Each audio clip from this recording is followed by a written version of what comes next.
And good day. My name is Frederick Malmstrom. This is a paper presented to the 56th annual meeting of the Psychonomic Society in Chicago, Illinois, at the Chicago Hilton.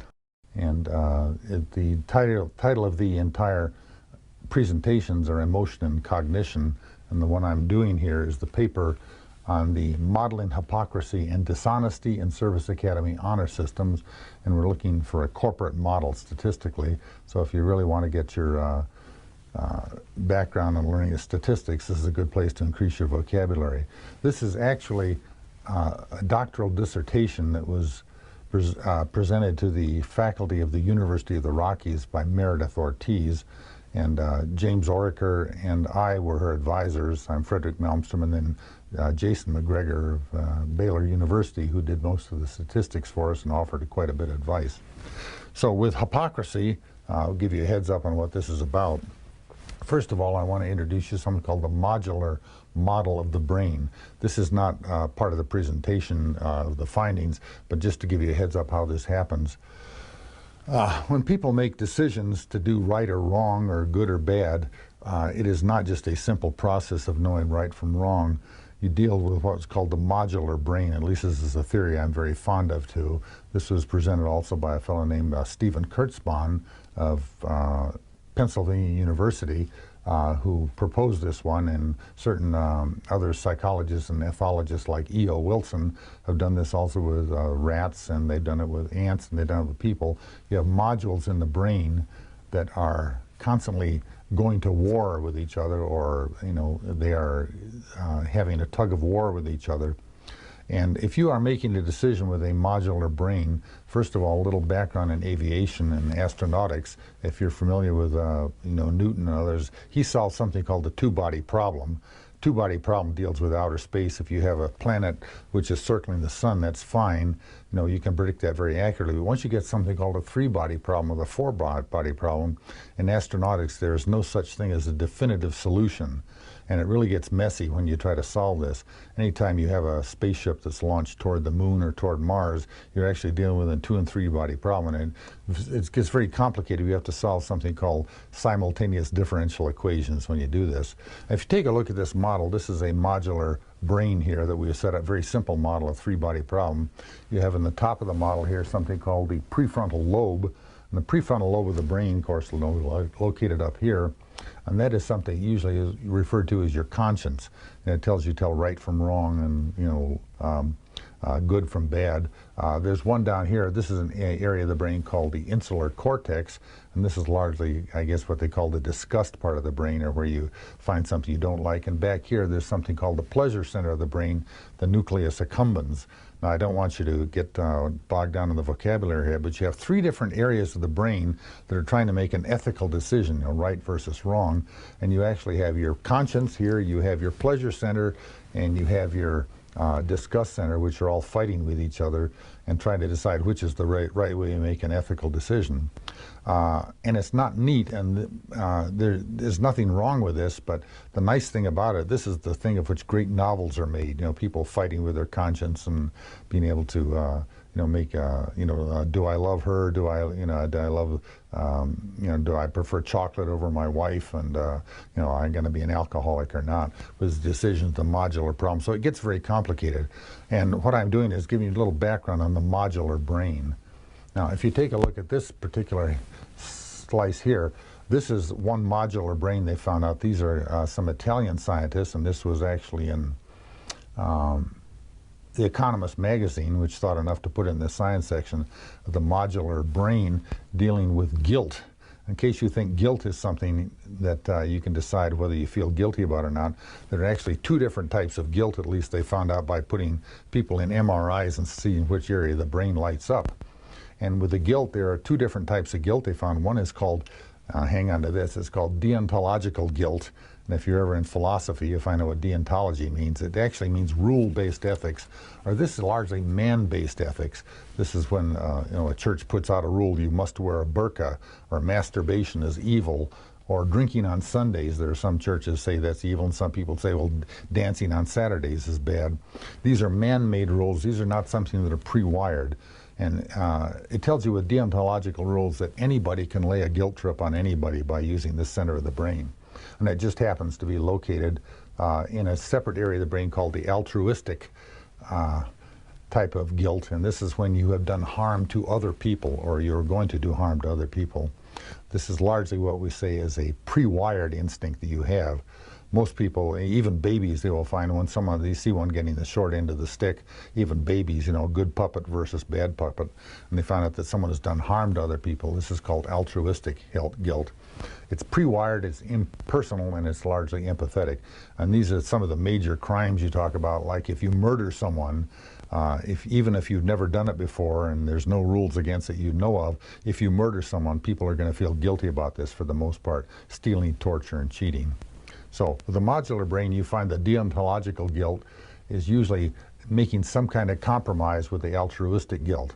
And again, the loci where the guilt is located, they found out through MRIs, was in the insula cortex, which is actually part of the disgust part of the brain, and the other is called, again, increasing your vocabulary, it's called the medial frontal cortex and the singular gyrus.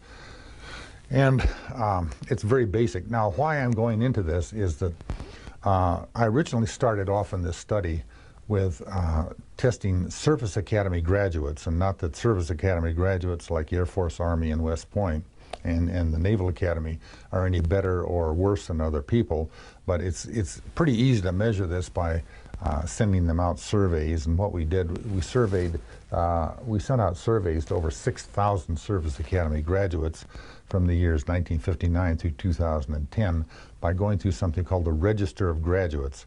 For a sociologist's dream, the Register of Graduates is wonderful, because if you go to Colorado State University or even University of Chicago or Harvard, you might have a list of the graduates, so you don't know where they are. You do not know where they are. The Service Academy graduates give the names, they have social security numbers if you need them, they have emails of every graduate who has ever attended one of the service academies, and you can go way back to Robert E. Lee and George Armstrong Custer and get a bio sketch on them and where they graduated in their class. And the nice thing about Service Academy graduates is they have one overriding characteristic of personality, and that is called failure to be humble. I mean, they always have an opinion, and they always want people to know where they are and what they're doing. And these are, for instance, you see on the left-hand side here, this is the West Point Register Graduates, published year 2010, and you get the names of all the graduates. This is the Naval Academy Register Graduates, and the Air Force Academy has one. They publish this at various times, but it's a rather thick book here, and it's very easy to get a hold of Service Academy graduates, where you simply cannot do this with graduates of the University of Colorado or Colorado State, or Pikes Peak Community College for that matter. And so Service Academy graduates always have an opinion. Now, jumping into that, what is the mission of the Air Force Academy? We just happen to be in Colorado, so we'll tell you about the Air Force Academy. The primary mission of the Air Force Academy is not to train pilots, it's not to train engineers, it's not to train gravediggers. The mission of the Air Force Academy, you can see here, is to educate, train, and people, men and women, to become officers of character. In other words, that the Air Force is saying we are training officers to have high levels of character.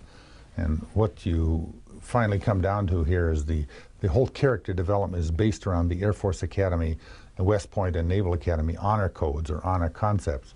And you can see from this list here, it says the Military Academy, and this goes back to, I think, the time of Douglas MacArthur, when he was superintendent of the Military Academy, said, you know, cadets will not lie, cheat, or steal, or tolerate those who do. In other words, you can't lie, you can't cheat, you can't steal, and if you observe someone else lying, cheating, or stealing, you are honor bound, you are duty bound to report this. Air Force Academy has a very similar type honor code there, and they take it seriously, they say. Midshipmen, the Naval Academy, do have an honor code that says we not lie, cheat, or steal. It doesn't have what you call the non-toleration clause. Now, it doesn't mean that you are able to get away with observing other people lying, cheating, and stealing, and not report it. That comes under the disciplinary code, does not come under the honor code. But anyway, cadets and midshipmen take an oath. They swear in their oath of office that they are duty bound to report other people who are lying, cheating, stealing, and tolerating others. With this, a cadet or midshipman has a duty to report honor violations.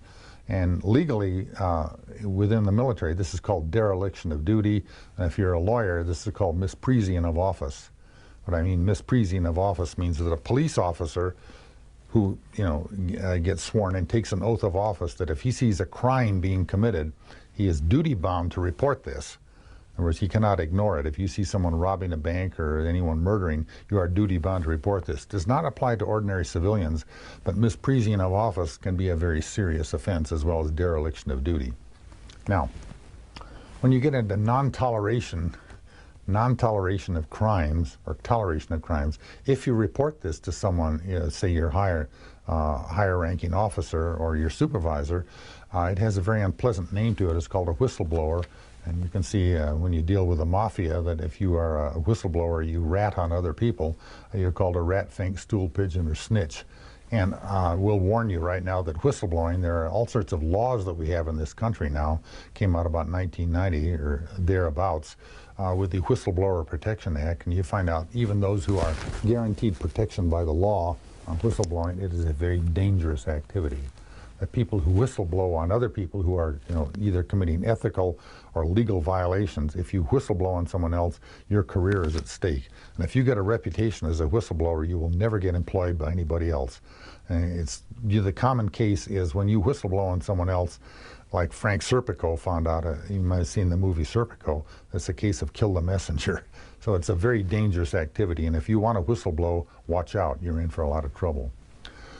One big incidence here of the whistleblowing is the IranContra Affair.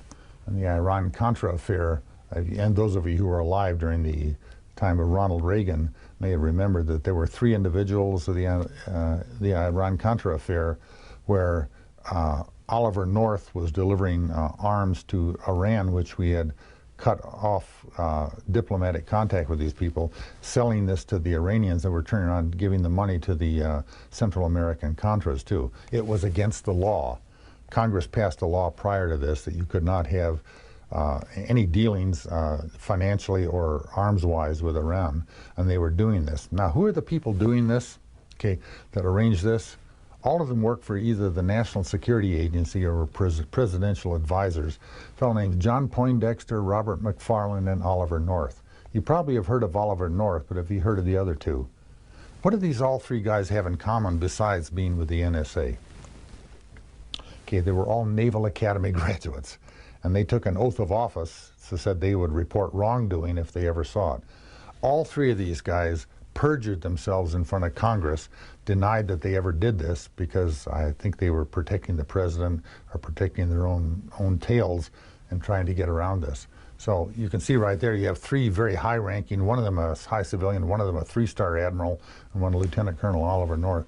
All of them perjured themselves and lied in front of Congress, and not only that, they did it covered up in this too, and they all received a conviction. Some of the cases were later thrown out. I believe President George Herbert Walker Bush actually pardoned Robert McFarland after he had taken a plea bargain. And you can see Ollie North, he made the cover of Time magazine twice. He was treated in this country by somewhat of a hero, 1987, and you can even see the TV program to this day, Oliver North's War Stories. But here's a guy who's actually a convicted felon who ended up being because I guess he expressed loyalty to President Reagan, and he ended up being a hero in some people's eyes. Okay, now we'll finally get down to the study that we have done here, and this is the study in hypocrisy, how we model hypocrisy.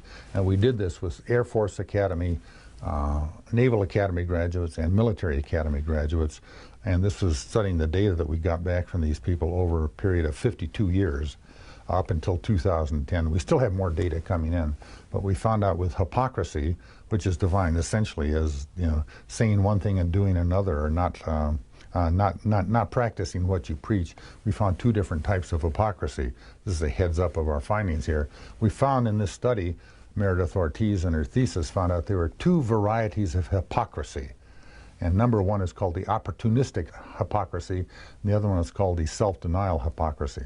Opportunistic hypocrisy is usually pretty straightforward. This is people who know that they are doing wrong, but they preach other people not to do this. famous case we had here in Colorado Springs was, of course, the Reverend Ted Haggard. He was, and by the way, the Senator Larry Craig, I believe, from Montana, they were preaching against and ranting and raving against homosexual activity when these two people were actually involved in it themselves, and were up to their knees in this.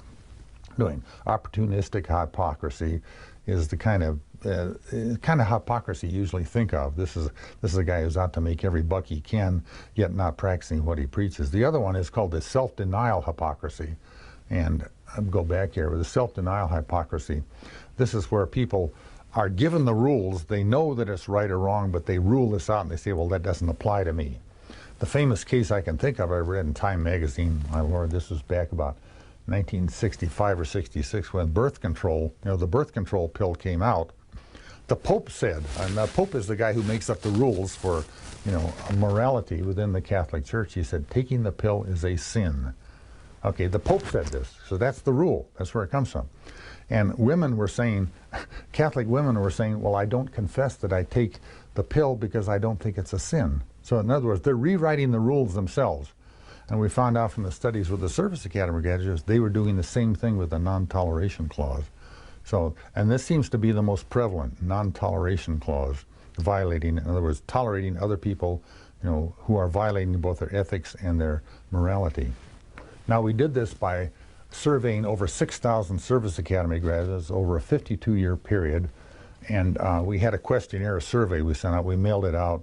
And if you'd never licked and pasted and mailed out 6,000 surveys, you're in for a real treat, because we got back from the Service Academy graduates about a 40% response rate, almost 2,500 surveys out of 6,000 we sent out. And if you ever had any work with surveys, getting back a 40% response rate from any survey is magnificent. Say if you're Procter & Gamble and you send out a soap survey, you're lucky if you get 1% of the people to respond to this. What I like about Academy graduates, again, there are no shortage of opinions on these people. We use something called a Likert type scale. It goes from 1 to 7. And this was how much respect did you have, and this is simply how much respect did you have for the honor system, and 1 is rated as totally negative. They're totally against, they totally had no respect for the scale, for the honor, and they had a totally positive response on number 7. This is not very quantifiable here. Career motivation, I never intended to stay versus I always wanted to stay in the service, be a career officer. But this is 3 questions. This is about roughly a 20 or 25 question survey, and asked them, did you, 3 critical items here. Did you violate the honor code? Did you report other people who violated the honor code? And did you tolerate other people who violated the honor code? These are the 3 critical items, and you can see on this 1 to 7 scale here, you can quantify this or you can make it binary either way. 1 means that you never tolerated others who violated the honor code, and the last one goes up to routinely, weekly, or daily. We actually put this on a number scale, which we converted either to yes I did, no I didn't, or you can say the number of times that they did violate the honor code or reported or violated. And there are other questions in there which you do not deal with, try to keep it simple. Okay, we defined 2 different types of hypocrisy. Number 1 is called opportunistic hypocrisy. Again, this is the Ted Haggard type thing. I don't want to pick on him only, there are a lot of people that do this, but Ted Haggard is a guy who railed against say homosexual behavior and did it himself. But these are cadets and midshipmen who admitted violating the honor code, lying, cheating, stealing, tolerated, and also reported other people for lying, cheating, and stealing. This is an opportunistic type. And the other one is a self-denial hypocrisy, where he's factored into those cadets and midshipmen who admitted violating the honor code, but made an exception to the rule, said, well, that toleration doesn't count. So we have 2 different types of hypocrisy, very nicely defined here. Also, I said the binary scale, yes I did, no I didn't. We also went a step further and quantified, if you can see from this scale, this, on the 7-point scale here, you go from 1 is never up to 7, routinely, weekly, or daily. We took a mean value. If they said that they never violated the honor code, they got a scale, got a 0. And if they did this routine or weekly or daily, we said that 192 times. And we did find some cadets and midshipmen who actually admitted having lied, cheating, or steal well over 192 times. So it is not unheard of. Most of the people did it, by the way, anywhere from 1 to 3 times total, or 4 times a year. But again, they did violate the honor code. Now, okay, these are the statistics I want to get into. And you can take a look at, this is called a binary logistic regression. Again, if you want to increase your vocabulary, otherwise you can skip over this. But binary logistic regression means we calculated the numbers of people who admitted yes or no, did you violate the honor code, did you tolerate, did you report? And you can see here from the reported that the probabilities that they, that this is a valid result or reliable here, all academies said yes, we did report others who violated the code. And down here you see that every one of the academies had a significant amount of cadets and midshipmen who reported other cadets and midshipmen who violated the code. Also violated, those who admitted violating the code, it does show statistically significant, and those who tolerated here. Now if you go back to this other column, this is called a pseudo R-square. R-squared means the amount of variance accounted for. The primary thing I want you to see here is toleration. That shows up a lot heavier here. So you got down with the Air Force, say for all academies combined, for all 2,456 who admitted tolerating, you get a pseudo R-square of about 28% of the variance explained, which is quite high, actually, statistically. And who's leading the bunch in toleration here, of which academies? And of course, is the Air Force Academy. They have a very significant amount of Air Force Academy graduates who admitted as cadets that they had violated the code. So toleration is the heaviest weighted factor here. Toleration more so than any other type of violation. And if you find the cadets who say, well, toleration doesn't count violating the honor code, then it becomes a much weaker code. This, by the way, is called the binary logistic regression. The first one was we needed to get some significance level. Was reported, violated, and tolerated. Did they show up statistically significant so we could plug it into our model up here? And the model says, yes, there are 2 different types, and we plugged it in. Those who violated the code and also tolerated, ruled out the toleration. Those who violated and said toleration doesn't count, that showed up pretty darn high too. Again, statistically significant, not as much as you might expect, but it's still there. And this is hypothesis 2, which means this deals with the opportunistic hypocrisy, that again, these all show up statistically significant too.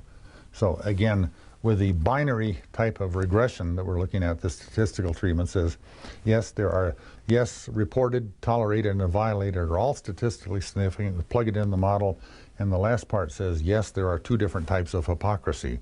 So we want to find out, also go into the frequency regression. This is where we had the 0 through 192. Same type of answer here. You can read the model up here, beta, so forth, class, and so forth. And those who reported, you can see here that non-significance, those who reported others, those who did not report, okay, comes out very high here in probability. In other words, it's non-significant. That apparently toleration has gone out of sight at the Air Force Academy. There is, down here with toleration, you see 54% of the variance is explained for with toleration on the Air Force Academy. Those who violated, everyone admitted violating here. The non-significance of reported Air Force Academy graduates who are, at the time of cadets, were very reluctant and unwilling to report other cadets who violated the honor code. So there is a huge amount of toleration that goes on at the Air Force Academy, to a lesser extent, of course, at the Military Academy. And I've got to say, with the results that we got here, find out that all academies have increase in toleration, low levels of reporting others, and rather high levels of violations. But the biggest violators of the honor code turn out to be Air Force Academy, and the least, I guess, the least dishonest are probably Military Academy graduates, and the Naval Academy stands somewhere in between. Okay. This was the frequency regression. Again, hypothesis 1, yes, it shows up very significantly here. And this is the violated ruling out toleration. This is where the guy says, I tolerate it, but that doesn't count. Like the Catholic woman says, yes, I take the pill, but I don't think it's a sin. She knows darn well what she's doing, but she makes up her own rules as she go along. And this is the opportunistic type of hypocrisy. And again, both of them show significant. And you can see that the adjusted R squares, or the amount of significance, shows up generally higher than it does for the binary. Okay. So anyway, toleration seems to be going out of sight. We plotted out the mean values, and you can see red stands for Air Force, green stands for Naval Academy, and the blue stands for the Military Academy. These are percentage of graduates who admitted to having violated the honor code while they were cadets or midshipmen. And you can see here at least once. That's all I'm saying, binary, at least once. And you can see it goes from about 1959 or 1962 with a group there, about 30% of them. And it's been diverging ever since. And you can see that the violations admitted of graduates is highest with the Air Force Academy. They are leading the pack here. And the least dishonest here seem to be Military Academy. That's only for self-admitted, at least one, okay? The next one here, reporting. This shows a big difference here between, if you look at the first one, those who admitted violating and those who reported others, okay? And you can see it's remained pretty flat over the years. In other words, there's not more than about 10 or 15% of the Academy graduates actually reported other cadets who were doing, ethical or honor violations too. And the last one here, look at toleration. This is the one that really outshines them all here. Toleration has gone from almost absolute zero, the early Air Force Academy classes, up to about 70% of graduates admitted up to 2010 of having tolerated others doing the same thing. If you put these all in one scale here, I will show you, we have put these all together, and this is this was actually published in Skeptic magazine last year, and it shows that violation has been going up, reporting has been flat, and toleration has gone out of sight. Tolerate other people who are violating the honor code. I showed a little bit of humor that goes along with this. They had a cadet humor magazine that came out until about 2001, and it was finally censored and canceled by the commandant because there was some excuse. The commandant said, well, the media is making too much out of this, but the cadets actually published in here something called the zero toleration sunglasses. And you can see the cadets who wear these said they automatically darken in tight situations to prevent you from witnessing regulation violation of the dorms, that is theft, improper uniform, and many more, blah, blah. This is 1995. They also rewrote with the toleration here, again with the self-denial type of hypocrisy. This is the honor code rewritten for that. It says, we will not lie, cheat, or steal, nor tolerate anyone who does. Little asterisk down here, except, in other words, they make up their own rules as they go along. Okay, again, I want to press upon you that toleration has gone out of sight with the service academies. We have found very significantly there's a difference between opportunistic and self-denial hypocrisy, and self-denial seems to be the highest. And if you don't think that toleration of dishonesty and ethical violations is important in a life and death situation, take a look at these. And these are headlines I picked out over the years. Army to settle with whistleblowing hospital worker at Fort Bragg. Here's a guy who saw actually medical violations of caring for patients at Fort Bragg, and this guy was really raked over the coals, and they tried to fire the guy too. This has to do with the Atlanta public school system, where teachers were actually instructed by their higher-ups to change the answers from students who were taking, part of the No Child Left Behind exams in order to get more funding too. And this was rampant, and not only in Atlanta, but it was in Houston, my lord, Dallas, Cleveland, you name it. All schools were doing this because they somehow were afraid to admit, I guess, that the No Child Left Behind Act wasn't working. And the No Child Left Behind Act, which I think has finally been modified, was an invitation for teachers to cheat and steal. Okay, here's another one. This came out about 7 years ago, 78 Air Force Academy cadets cheating on a math test. This is a very recent one. Volkswagen, you've read in the papers here, Volkswagen on the diesel cheating there. I mean, how many people work for Volkswagen? Probably 500,000 people or more. How many cars did they sell with the diesel cheating engines on them? About 1.2 million. How many people knew about this? My guess is, this is my educated academic guess, that a lot of people knew about it but never said a thing. They kept their mouth shut.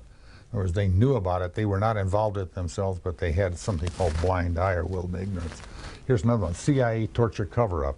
Has this been going on frequently? Covering for other people, torturing other people. Other people within the system knew that the CIA was torturing people, waterboarding, and you name it. There's probably other things going on.